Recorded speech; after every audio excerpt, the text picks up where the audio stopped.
Hey, good morning, everybody.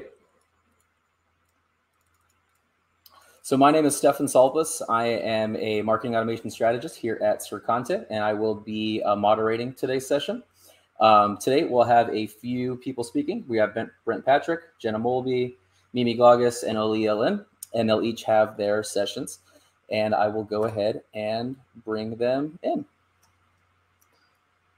And then a couple of things. So everything is going to be recorded. You guys all have access to these in the future. Just a couple of things that I want to throw in the chat.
All right. Good morning, everybody. And depending on where you are located or based, good afternoon. Thank you for joining us for Ask Me Anything, the Marketing Ops Edition. I am Olliea Linn. I will be your host for this session. And today we are joined by Mimi Claugus, Jenna Molby, and Brent Patrick. I'll let everyone do brief intros of themselves. Let's start with Mimi. Hey, everyone. Can you hear me all right? Great. Nice to meet you all. I'm Mimi Claugus. I work with Graphic Packaging International. We're a global packaging manufacturer, and we make everything from the paper cup that you get when you order your coffee at a restaurant to the box that's holding your cereal or your beer or your sparkling water, whatever. So my role at the company is Global Integrated Marketing Manager and focused a lot on our marketing operations. So happy to be here today with the other speakers. Awesome. Thanks for joining. Jenna? Hi, everyone. My name is Jenna Molby. I am the head of revenue operations at Julie. Before being in revenue operations, I spent about 10 years in marketing operations and then recently made a shift towards revenue operations about a year ago. So if you have any questions about even that shift, put it in the chat and let me know. Thank you, Jenna. And Brent. Hey everyone, my name is Brent Patrick. I'm the Director of Marketing at Scale Computing. We're a leader in edge computing and hyper-converged infrastructure, which is just smart servers at the end of the day. I have been with the company for 8 years and started as I was hired contract to hire and was to implement their Pardot instance and sort of just took on more and more and became Director of Marketing and now lead a much more talented team than I was then. So, yeah. Awesome. And I am Olliea Linn. I am a marketing automation manager over at Explore. We are a payment processing company, so we are how businesses get paid. I've been with Explore for just under a year and having fun and enjoying the ride. I think we can go ahead and get started with the session. So let's just jump right into it. I don't think I would get much argument from anybody that's in attendance today when I say that in terms of the success of any organization, MOPS is pretty mission critical. Would everyone agree there? So just thinking in terms holistically of the state of the tech world today and really of the world as a whole, what would you all say is the biggest challenge that MOPS is facing today? Let's start with Brent for this question. Woof, that's a loaded one. So for me, and at least in my experience on my team, it's twofold. So one, there is more data available to us in MOPS than I've ever seen in my career. So being able to take that and distill that into something meaningful is both, I think, a challenge and an opportunity. And then I think the second piece of that I think I would, I would be remiss to not say is that there is also an ever changing, ever evolving technology landscape. And in my experience, at least what I'm seeing a little bit more and more of is what I call shiny object syndrome, where technology is great and it's cool. And I think as professionals in MOPS, we love the newest and the greatest technology. But I think it's a challenge to understand where that technology fits into your overall business objectives, part one.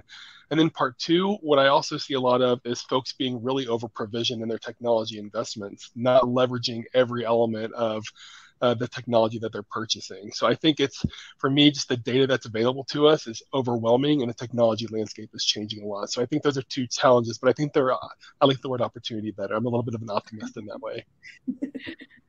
And how about you, Jenna? What would be your take on the topic?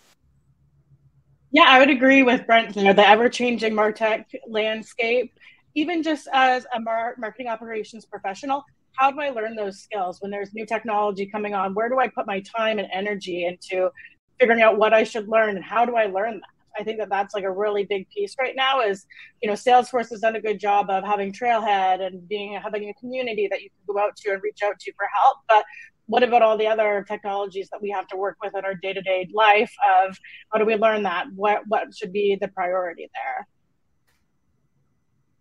Awesome. I think a lot of people that are in attendance today can definitely agree with those points. Now, for many of us, working from home has been a bit of a new concept that's been brought on by the pandemic. One of the biggest downsides has just been trying to keep focus from all of the added distractions. Mimi, we would love to hear about some of the new habits that you have adopted in your whole new personal transformation in terms of the work from home. Yeah, certainly. I think for myself and as a team, especially just adopting like a camera on mentality has really helped us stay more connected and engaged. I think as a team, I feel like we're collaborating a lot more than even before. But for me personally, habits, just, sticking to a schedule, having a dedicated space to work to be able to disconnect from that at the end of the day, where you feel like you can always be on, but which is very true. But having a dedicated space, I think, has really made a difference in creating those healthier work from home habits, and then staying connected with my colleagues who are global through video has made a big difference as well. That's interesting. And then you bring up another interesting topic, just having global colleagues. Like, how do you manage to stay connected to them in this work from home landscape? Yeah, so our team spans many time zones, and for some of us, our days only overlap by an hour or two. And in order to work more asynchronously, we've adopted a tool that's just a work task project management tool where we can update on tasks, stay more connected throughout the entire day, no matter where we are through that system. That's made a huge difference and really boosted our productivity and efficiency as we work on projects. Awesome. That's really good to hear. Now, let's just switch gears just a little bit. As MOPS professionals, I'm sure everybody here can attest of just the power of having a great team and teamwork and how it can really help you out of jams. And all three of you are great powerhouse leaders, but I'd love to know more about some of the things that you do to build trust within your team. Jenna, I'd like to kick this question over to you. Yeah, sure. I don't think I do anything like really specific to build trust. I think that I work with leaders and teams that I already have their trust. But one thing that I've really been doing recently has been working with like the individual contributors of each team. So the BDRs, the SDRs, the marketing specialists that you have on your team, and booking like one-on-one coffee chats. And that's when you can really dig into like what their struggles are with their day-to-day job, how you can help in that. Because sometimes they don't give that information maybe to their leaders. Maybe the leaders don't kind of dig in on those points of what's really the pain points within their role right now. And that's a way that you can really help them and gain trust that way with those individual team members. Awesome. Awesome. Does anybody else have anything to layer under that?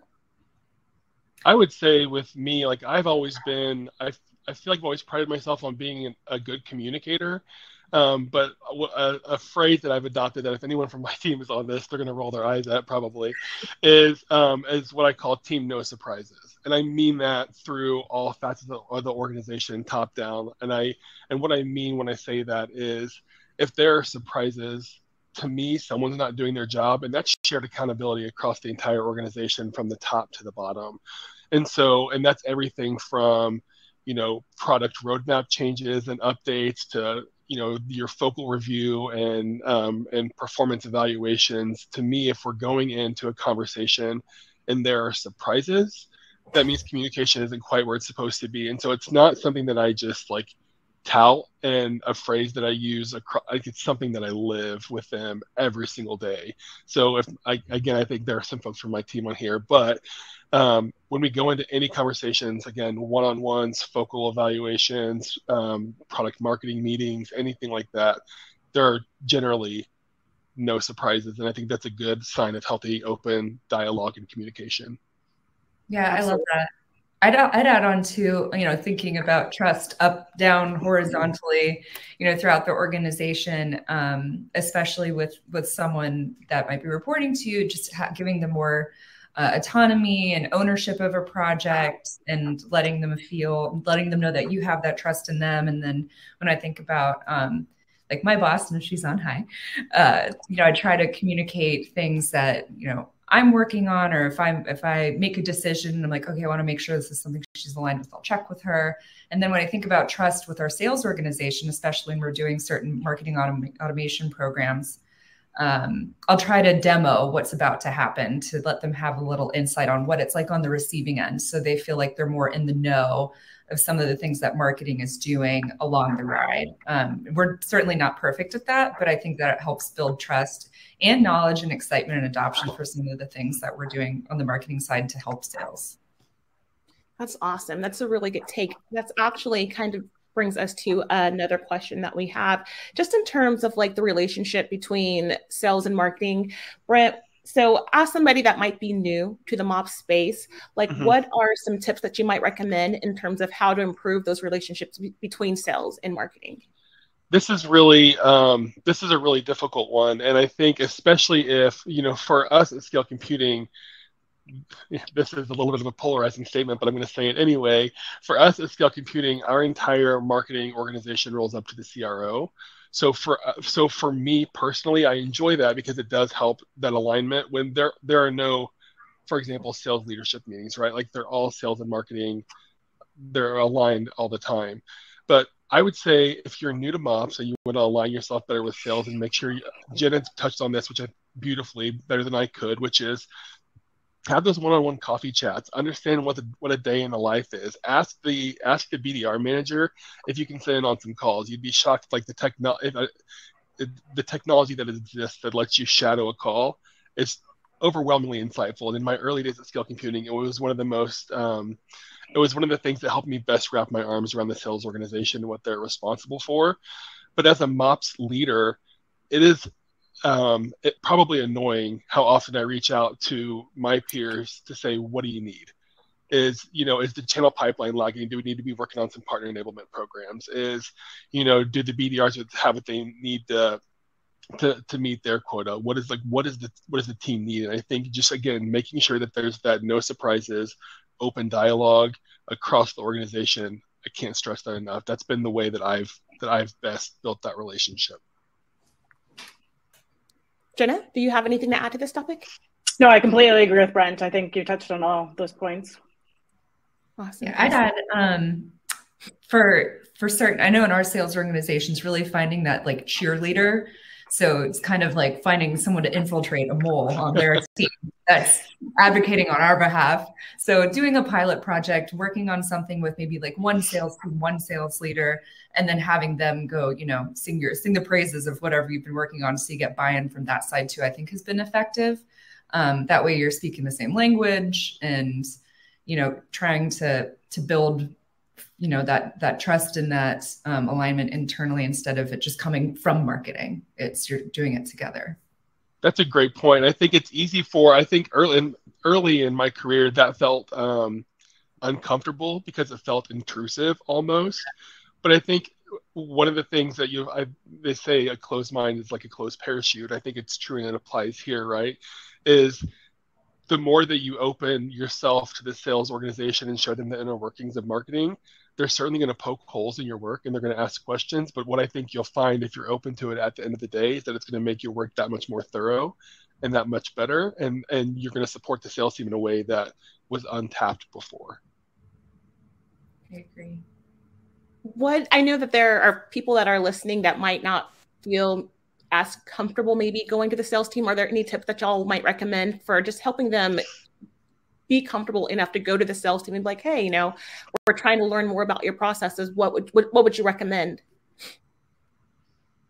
That can also feel intrusive, right? That can also feel like, why are you coming into my lair, if you will? For us, this started for us where I think that we did this well at Scale Computing, is that this started at a group level before it got individual. So we had group meetings as the lead and demand generation team with the inside sales team, and then took it more granular from there. So I would say get with your marketing leaders, have them, make the suggestion to meet with the sales leaders and talk about even a monthly team meeting to create some transparency and build those relationships more granularly as you establish that foundation. Yeah, I agree. I also think like being a sponge and just like soaking up all that information all at once without kind of coming with your opinion right up front, I think would be good. Just like learn as much as you can about what they're doing now and figure out, how you can help later on. Yeah, I agree. And finding the right person too, like, especially if you're trying at the, start small and then scale up with the team, finding the right person that's, an early adopter, someone with an open mind that has a passion for, improving things and working more efficiently too. I think if you find that right person who's got that energy too, it's a little more contagious and driving alignment with the rest of the team. Awesome. Now, Mimi, I wanted to kick a question off to you, just in terms of somebody that's new to MOPS, or somebody that might be changing careers. When we start talking about technical skills versus soft skills, what do you feel is more important and why? I would say the soft skills. I mean, you can train, you can learn all day. I feel like learning those skills is something that anybody can do, but having those soft skills and having like a self-starter mentality, and someone that's eager to learn and has really great interpersonal communication skills, I think is just so valuable and much harder to teach than learning a new program or learning a new set of tools that they have to use. So by far, that's how I feel. How about you, Jenna? Yeah, I agree. I think you can't teach being a problem solver in MOPS. You need to be a problem solver. You need to be resourceful. You need to be open-minded. And a lot of those things you can't teach at a certain time. Brent? Yeah, they say one of the biggest lessons that I've learned in my career as I've kind of gone from individual contributor to director has been to hire people who are smarter than you. But there's something, I mean, you're going to get a better team that way. But I think in addition to that, those soft skills, hire someone who has the soft skills that you feel like it took to make you successful. Like being able to reach across the aisle, for example, and work with sales, that's a risk. That's a real risk because, again, it feels intrusive. But being a daring individual and being able to take initiative is you can't put a price on that, and you certainly can't teach it. Yeah, Absolutely. all day. Absolutely. Okay. So I want to kind of pick y'all's brains kind of in line with somebody that's new to MOPS or that might be switching careers. What can a career in MOPS look like? And let's start with Mimi for that one. Yeah, so I'm relatively new to kind of working on more of the operations role. My career mostly spanned, honestly, I started in PR and communications, and I was in marketing communications, and then more of the brand side, and have kind of happened into this space, which I always thought I would be more of a creative, which I'm certainly creative in this role, but I'm really finding a lot of passion around driving efficiency within the team and demonstrating results and how the successes that the team can achieve. So I love that. So it can really be an evolution. And in my case, it has been. But day to day, I'm checking on various, product launch campaigns, nurture and engagement things. And it's a global team. So I'm working across a lot of different cultures and ways that teams work. So it's a lot of learning, but it's a ton of fun. Brent, what's your take on that? For me, it's been all about what I wanted it to be. I think, the initiative is where I think got me to where I'm at now, which is, I was hired to implement Parta on a contract basis. It was like a 90-day contract. So I had my work cut out for me anyway in 90 days. But as I began to reach across and say, I'd love to help out with your events if possible. I'd love to learn more about what's the channel. I'd love to learn more about partner marketing if possible. And, I see you're managing this budget. You mind if I have a look at this budget that you're managing? And so ultimately, those things started getting passed off to me, and I was able to pick my path. So I would just say leave your options open. Certainly marketing operations is amazing, and there are a million career paths you could take. But I would say, especially if you're early, again, leave your mind open, leave your parachute open, because I think I would never have occurred to me, having had to take algebra 2 times in high school, that my favorite part of my job would be owning a budget, right? And being responsible for the outcomes of managerial accounting. But I think just leave your mind open, be willing to try new things. Event management is not my favorite thing, but it's something that I do every day. And try your hand at all of it. You've got nothing to lose early. You can, you hear the stories of people starting over at 55 and having amazing lives. Try that. Try everything. I love that. I love that. Jenna, how about you? I think it's been really interesting to see the MOPS job role evolve around all of these last years. So it didn't really exist, I think, about 10 years ago. It was you would have one MOPS person at a company and you wouldn't be really sure what they did. And now, MOPS is a pillar in the business. And if you're working for a smaller company, you're probably the only MOPS person. But if you're looking at bigger companies, now they have different divisions of MOPS. So they have MOPS for campaign building, and they manage all the campaigns that go out. You have MOPS for more of the analytics and data side. You have MOPS for the Salesforce side and the process. So I think there's different pillars within marketing operations now that you can go down, rather than just being a jack of all trades, or I have to be inclusive and say a Jane of all trades as well. But yeah, there's tons of different avenues depending on the company that you're working for, and you don't have to be that sole MOPS person at a company. Question. So for somebody that is wanting to make the change to MOPS, what would be the one thing that you would recommend that they do today as a gateway foot in the door? Brent? Oh, if I've answered this question 1,000 times, and I think, and I would say, I've said a million times, I wish that and this is going to go down to probably a bigger rabbit hole than I want to go down, but I wish that whenever I graduated high school in 2007, that Trailhead would have existed. I would have saved so much money on college. It's unreal. Because the paths are all there, right? There's certainly a huge value. I can't discredit the value of a college education, of course, but I would say understand the training, the free training that's available to you. And I would be remiss not to say, like, Jenna is the reason I'm a part-out specialist, right? Like, the training that's available to you from Jenna and Salesforce Spin and Trailhead, that is unbelievable, and it's free. So understand the training that's available to you. Connect with the community. The Salesforce community is incredible. But connect with the community, understand the training that's available to you, and leverage that, and see where you want to take it. It's, you know, it's your story. You can run it to be whatever you want it to be, but absolutely understand the training that's there. I love it. Mimi, how about you? Yeah, and I'd say all of those things, it speaks to being someone that's a self-starter and has that ambition to, like, go out, and you have all these free great resources to learn and to build those technical skills, but you got to have the want to put yourself out there and put in the work to learn these new things. So I think they go hand in hand. Yes, absolutely. Jenna, I know you have had a direct hand in launching a lot of part-out careers, so we'd love to get your take. Yeah, I think that, just like, like exactly what Brent said. And thank you for the shout out, Brent. Well, I'm seeing lots of comments of people who are echoing the sentiments. So I have to say, on behalf of all of us, thank you back. Thank you all. Here's my heart. And really, like, all three of y'all have been so instrumental. And I love how you champion Pardot and Salesforce products and just giving people inspiration to continue. And I know that the MOPS field in and of itself has been a bit of a challenge just because people are swamped. So on behalf of everybody, thank you all just for being you. Now, one more question before we get into the Q&A.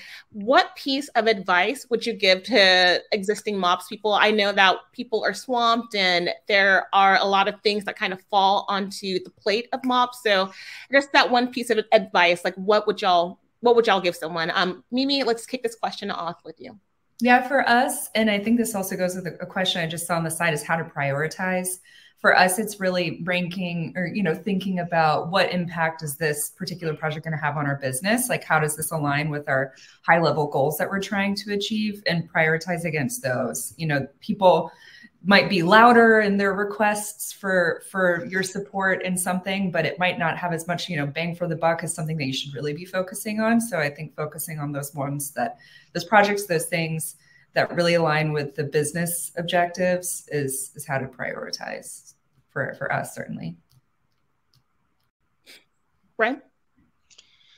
Yeah, Mimi hit it on the head. Absolutely. Understanding where your company is going and the business objectives that your leaders care about is top tier. And I think you're going to find that you add more value if you can relate the things that you're working on back to those business objectives. But the second one, that may be one that may not be as relevant to your career, that I want to say, is just take care of yourself. Like, take care of your mental health, take care of your physical health. Make sure it's easy in MOPS, especially, to want to tackle everything at once. But again, knowing what the business objectives are and the impact that you're going to make on the business and prioritizing accordingly lets you. I use a rubber ball, glass ball analogy. If I'm sure many of you have heard this, if a rubber ball falls and bounces, it'll bounce for a while and take care of itself. If a glass ball breaks, it shatters. And things fall apart. Identify those rubber balls, identify those glass balls, and prioritize yourself and your own mental health and your own physical health and emotional health and well-being. That's awesome. That's good. How about you, Jenna? Yeah, I agree. I think that it's easy to get burnt out. So you need to know how to prioritize and focus on your mental health as well as, you know, everything else involved. And then I also think that if you're new to MOPS, figure out like one thing you can get good at and then really master that and move on to the other thing. It's really easy to be, you know, kind of spread yourself too thin and kind of learn everything without learning nothing. So I think getting something that you're really good at, really passionate about, getting that down packed, and then moving on to the next thing and really learning that. Yeah. I'd add one final thing, that it's also not that you need to know everything and how to do it, but sometimes you just need to know the right people, who to ask and who to loop in. I think that's just as valuable as being able to bring people together with their other expertise to totally, or having like the right network of people that you can tap when you need help. Right. Absolutely. That's awesome. Yes. All right. We have a lot of really great questions coming in the Q&A. let's start with, I'll just start first in line. I have a question from Brandon Farrar. Sorry if I'm mispronouncing your last name. That's about last touch campaign attribution. I'll read the question. Last touch campaign attribution captures the last campaign before an opportunity closes. What is your recommendation for reporting pipeline in a model that's targeting the last campaign before an opportunity is created? Who wants to tackle this question? I'll pick somebody. Brent. I'm not sure I understand the question. What was the, can you read the last part or just the actual question itself? Yes. Last touch campaign attribution captures the last campaign before an opportunity closes. Yep. What is your recommendation for reporting pipeline in a model that's targeting the last campaign before an opportunity is created? I think we all know there are multiple touches in that create opportunities. So that's not, I don't know if the question is this what we should be doing or how to best monitor and report on it? But for us, we use a campaign influence model that degrades campaign influence over time. If you want help building that out, your Sercante folks can help. Shameless plug, they helped us build out ours. Mike Morris, props. But we use a campaign influence model that degrades the campaign influence over time. So as the campaign ages, it loses influence, if that makes sense, with the most recent campaign certainly getting the most weight. That's what I would recommend. That's been great for us. Awesome. All right, here's a question about dashboards. What are the holy grail of MOPS dashboards? Let's kick this question over to me. Yeah, I mean, what you're just speaking about, the campaign influence, is certainly an attribution, is something that we look at, across what's really driving it. Is it events? Is it our content, downloads? Is it webinars that we're hosting? So in-person versus virtual events. That's certainly something that we're looking at all of the time. It's also our dashboards that we built, thanks also to Sercante, and shout out to Marcos. But that's certainly using the data that we've gathered from these dashboards over the last, I'd say, year and a half, just helped us gain approval for a huge multi-year, big budget website and redesign that we certainly would have had the data to build that business case before. So awesome. Jenna, are there any dashboards that you would recommend? Yeah, I do lead volume, MQLs, or whatever your metrics are that you need to look at. Those ones, what your targets are, how close you are to your targets, how much close one business came from marketing, how much pipeline came from marketing. All those things are great to add to your dashboard. All right. I have a question coming in from Stefan Stouffer. Sorry if I'm mispronouncing your name. How can we make sure that marketing operations has a seat at the table in decision making? Because it feels like we're an afterthought. Brent? Well, I think, and this is sort of the inverse way of maybe looking at it, but I think in order to ensure that you have a seat at the table, you've really got to take some of the ownership and some of the onus on that and proving your value. And I think part of that starts with reaching across the aisle, working with sales, making sure that you are almost forcing a seat at the table. If folks don't understand your value, then you're not going to be invited to have a seat and have an opinion and provide input. So I would say, again, open communication, clear communication with your marketing leaders, with your sales leaders, and making sure that there is transparency. How about you, Mimi? Yeah, I've found that, especially in our role with marketing operations, we're the keeper of the data and the ones that can interpret that and explain that out to the rest of the team. So that's powerful. Like, it's also educating people in sales or other areas of the business that, look, this is what we've achieved through this, and you wouldn't have seen it otherwise unless this voice was at the table. So I've found that it hasn't been too hard of a sell to get, and I'm also persistent. I would say it's a real skill to be able to take the data and be able to deliver in such a way that it's meaningful to the folks who are at the table that you're presenting it to. So yeah. I would say, in addition to what Mimi said, I don't love marketing by committee, but I do like having somebody on your team or someone on another, maybe a peer on another team where you can bounce this off of and almost like give them your pitch before you pitch the data or the outcomes to someone at the leadership level. Always having that peer to, again, poke holes in your story and in your data is only a good thing. Absolutely. Absolutely. Jenna, would you like to layer onto this topic? Yeah, I completely agree with Mimi. It's about being persistent and giving insights and kind of delivering these data insights that they wouldn't have without you. And then they can kind of figure out over time that, okay, this person should be involved in this meeting because they give us all these data insights that we wouldn't have had, you know, the MOPS person not been there. Awesome. Let's see. All right, I have a question from Sydney Bird. Someone newer to the workforce, what advice would you have to distinguish what MarTech you should be focusing on?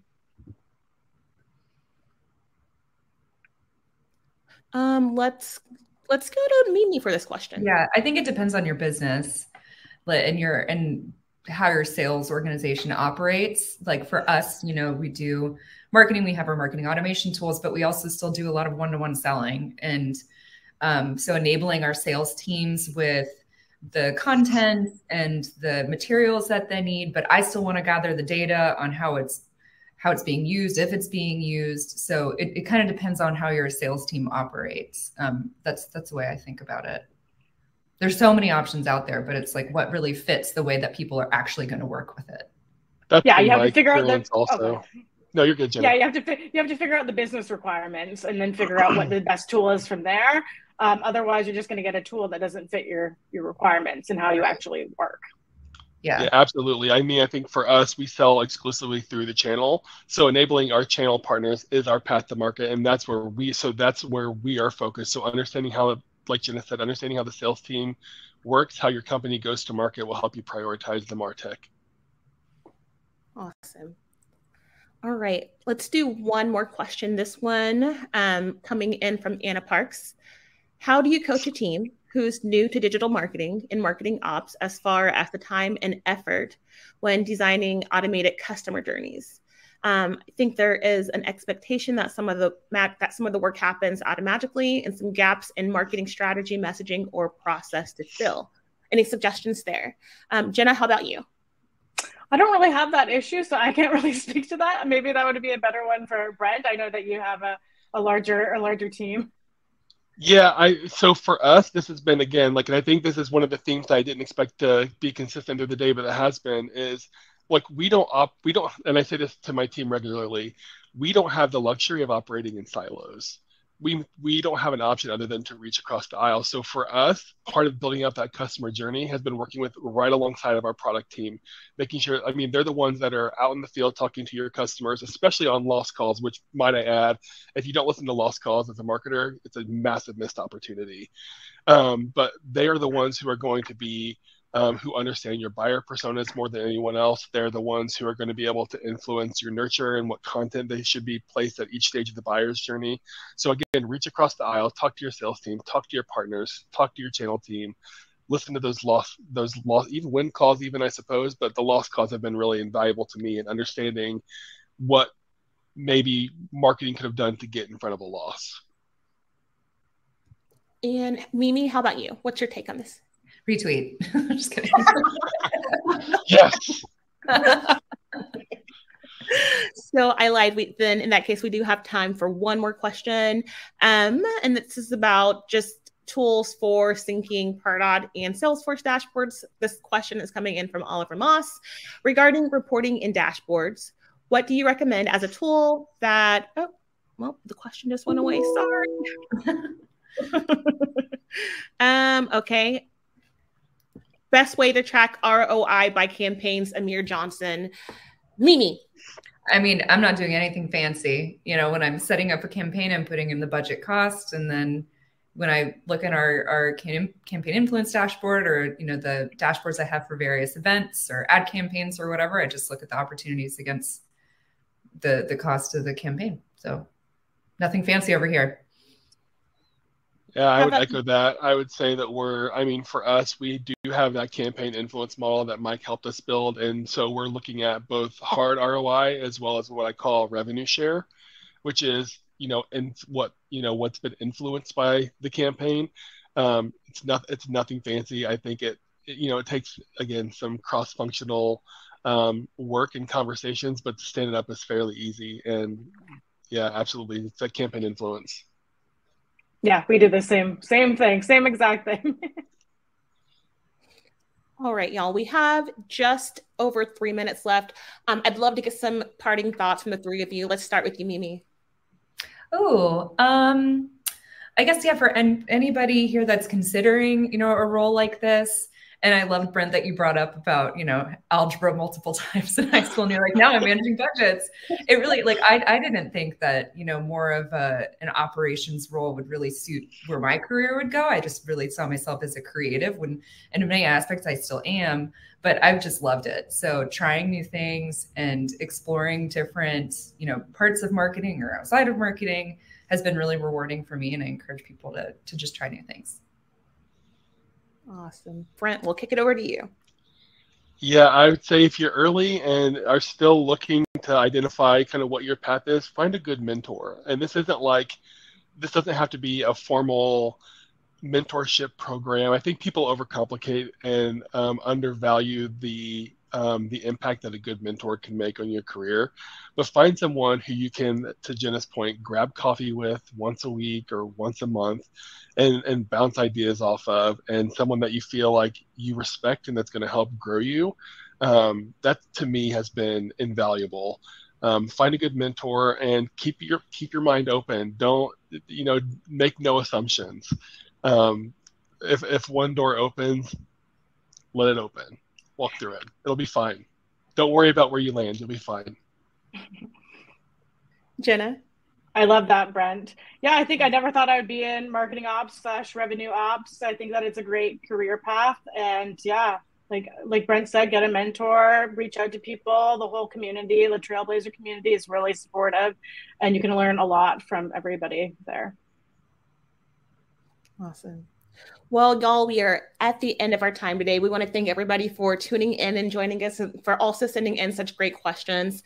I believe everyone's LinkedIn should also be attached to their profile on Goldcast, so feel free, connect with everyone. But have a great rest of your day and enjoy the rest of Marjorie-Man, and also be sure to tune in for the next session. Thanks, y'all. Hi, thanks everyone. Thank you. See ya. Bye.